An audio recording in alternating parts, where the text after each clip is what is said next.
What is up guys, Fire here, and today we're going to be looking at the most underrated champions in each role I think for solo queue. So underrated for me means they aren't played that much, but they're still a really good champion. They have a lot of impact, kind of a hidden power I guess. The thing with all of these champions is they have pretty high win rates, pretty low play rates, and they're also pretty easy to have a high impact in the game. So you don't have to be amazing at these champions to really carry hard with them. So we might as well just start at the very top of the map and we'll work our way down. So we'll start with the top lane and we're going to be looking at Wukong. Now Wukong is one of these champions I've mentioned before. He kind of hangs around with being played sometimes, not the other times, but he's actually really strong still. He does a lot of damage in lane, he does a lot of damage in team fights. He has a pretty good laning phase actually, but he has a really good team fight. That's kind of the big thing with Wukong, right? His ultimate is designed to have a huge impact in a team fight, but when he's just 1v1, his ultimate actually really hurts as well. The new Black Cleaver is really good on him because his ultimate will stack it really quickly and make your ultimate do even more damage. But one of the biggest things is that a lot of the meta top laners now are pretty tanky, right? Well, Wukong can just deal flat damage because he doesn't need to get tanky with his passive. His passive grants him armor and magic resist for nearby champions, so in the middle of a team fight he actually gets pretty tanky just from his passive, meaning that he can afford to build full damage and still kind of get away with it. So this is something I'm going to try and do in every one of these videos from now on. People have been commenting saying, well, it's all nice knowing who's good right now, but we want to know what they're actually good at, what they're weak against, and how you win with that champion. So I've kind of covered his strengths already, right? But he's actually really weak to knockbacks, so like Janna, Lee Sin, and unfortunately Janna is actually really popular right now. The other thing that he does struggle against is getting past really big front lines, because if they can stop you getting to the back line, then you're pretty much useless. Like, you're not going to be killing tanks in team fights. Your job is just to get to the back and kill the carries really quickly.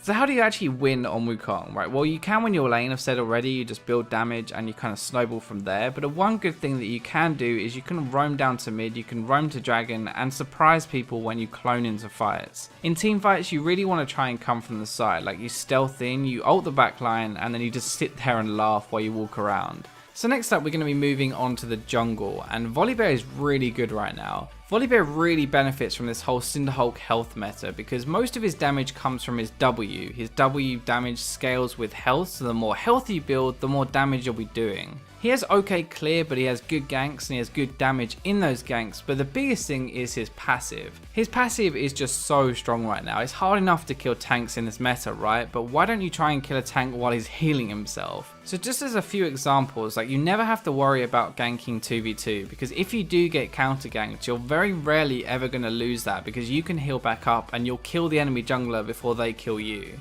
Another thing is, like, if you ever get invaded, your passive will make you last for so long that your teammates can come and help you, and in early skirmishes it's really hard to actually kill you before your team arrives. Now that's not counting his team fighting, right? Volibear's team fighting is really good because he can absorb a lot of damage with his passive and still dish out a ton as well. What he's actually weak to most is Ignite, and it sounds weird, it's just a summoner spell, right? But it stops his passive and it makes him actually really vulnerable. The other thing that's really dangerous for Volley is good kiting champions. So things like Vayne and Kalista are really hard to deal with, especially with a Janna, because if you can't get onto them with your Q, then you have no other way to get a hold of them. So how do you actually win with Volley? Well, you gank a lot early and you pick constant small skirmishes, small fights. Because of your passive, you survive forever and you can really bait people and turn those small fights around. When you're in team fights, you want to just be running at the back line and absorbing as much damage as possible. Like, you do a lot of damage and you can probably kill people, but at the very least, you should be using your passive to absorb as much damage as possible and let your team kill the enemy front line.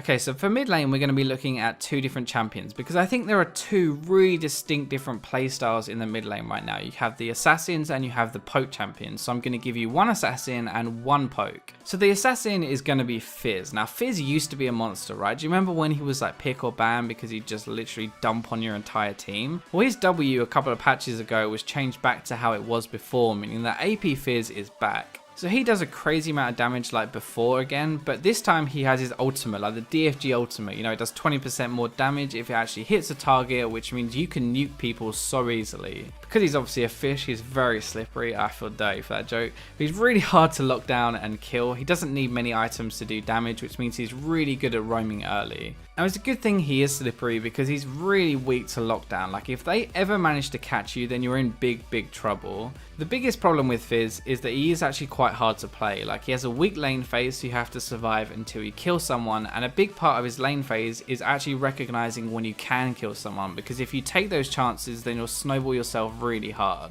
So how do you actually win on Fizz? Well, you survive your lane phase and you roam whenever you can. It's basically that simple. You don't ever want to use your E to go into fights mid game, because you need to be using that to kind of come in and out and dodge a lot of damage.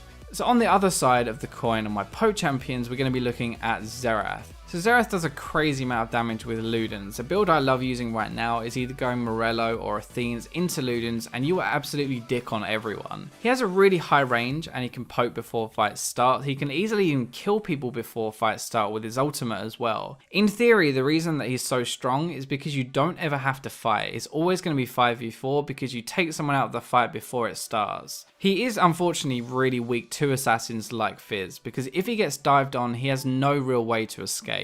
So how do you actually win on Xerath? Well, I kind of mentioned it already, but you farm early. You can roam if you want to, but make sure you aren't caught, because you don't have any way to escape. Mid game is where you shine, so you poke whenever you can, you aim for the carries at the back, and you make sure you poke before the fight starts to give yourself an advantage. So let's move on to the bot lane, and the first one we're going to be looking at is the AD carry, because obviously everyone knows the bot lane is mainly all about the AD carry. Okay, I might be slightly biased there, but the one we're going to be looking at is going to be Draven. Now Draven is really strong. He snowballs harder than anyone else in bot lane because of his passive. He does crazy damage in lane and mid game, and actually has the ability to deal with tanks, which most ADs don't. One of the really cool things is that he actually demoralizes the enemy team when he gets kills, because everyone knows you're cashing in on your passive, and it actually puts a downer. It makes people tilt when he gets kills. Okay, yeah, so he has his passive, which gets him gold. He has a lot of damage. He has his ultimate. He can kite really well with his W. He even has his E to kite with it as well. But what he's really weak to is just hard CC that stops him kiting. Like, if you can stop him being able to kite you, then he's pretty much dead.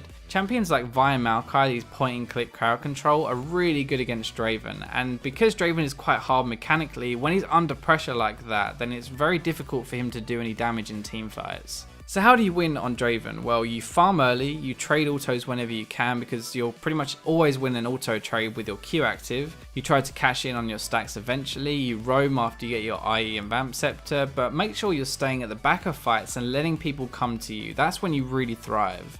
Okay, so moving on to the support, and if you guys have been following me for a while, this is going to be no surprise, because I love this champion and I always think she's underrated, but we're going to be looking at Sona. Now, Sona has a really strong lane phase. She has a huge amount of poke, and she has a huge amount of heal as well, which means that you can help bad ADs get through the lane phase. It's really easy to set up kills with your poke and then following it with an ultimate, and she can have a big impact in a team fight with her ultimate as well. The kind of problem with Sona is that any form of engage will ruin her, because she's very fragile. Like, she's gonna die instantly in a fight if she gets hit. She doesn't actually do that much damage, and she doesn't do much healing mid game, so your real impact is gonna have to come from the lane phase. When you're playing Sona, the things you want to keep in mind are that you really want to be poking early. You want to zone that enemy bot lane and get an advantage for yourself and give your AD basically a free lane to farm in. As soon as you get your ultimate, you can look for kills in your own lane, you can look to roam around and get kills in other lane, but make sure in team fights you're either staying next to your back line or you're using your ult to engage. Those are the two things that you can really do in a team fight. So that wraps up my most underrated champions for this patch, but remember, there are actually loads of underrated champions right now that aren't being played very much but are really good. Remember to check out my May giveaway and enter that. Remember to check out my Patreon, and I'll catch you in my next video.